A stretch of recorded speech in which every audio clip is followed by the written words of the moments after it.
Hi, in this video I'm going to show you some photographs of a model that I've just made of the lunar crater Archimedes. It was based on a photograph that was taken by a friend of mine, Craig Howman, and this photograph really nicely shows crater shadows during a sunrise across that crater. I love sketching, as you'll know if you follow me on social media, and this is my sketch of that based on that photograph. I had an old model of this, but it broke and I needed to make a new one. So this time, rather than using plaster, I actually used liquid latex paste, and I made that myself by just mixing liquid latex with plain baking flour.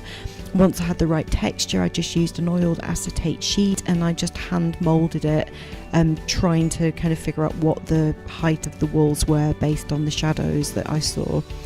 I also filled a Tupperware container with just liquid latex and let both of them dry thoroughly. Then I carefully peeled the crater part off the acetate sheet, using flour as a kind of dusting agent to stop it from sticking.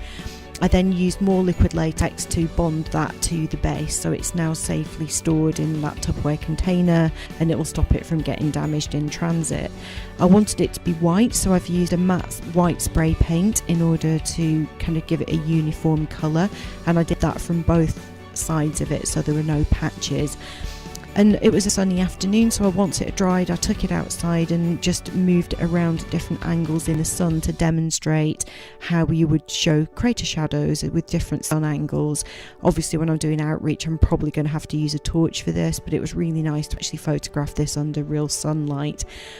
So obviously the shadows are changing as the sun angle changes, and over a number of hours you can see the evolution of the shadows on the crater floor and also on the outside of the crater as well that the walls cast there.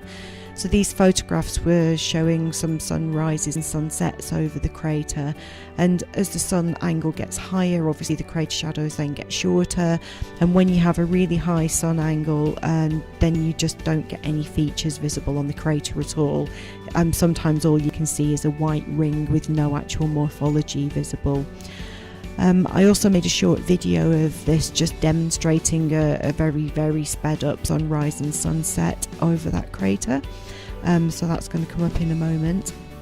This is a really good teaching tool to show people how you need to be really careful when you try and figure out how high things are on the moon, and you need to take into account the angles and the lengths of the shadows and how they change over time.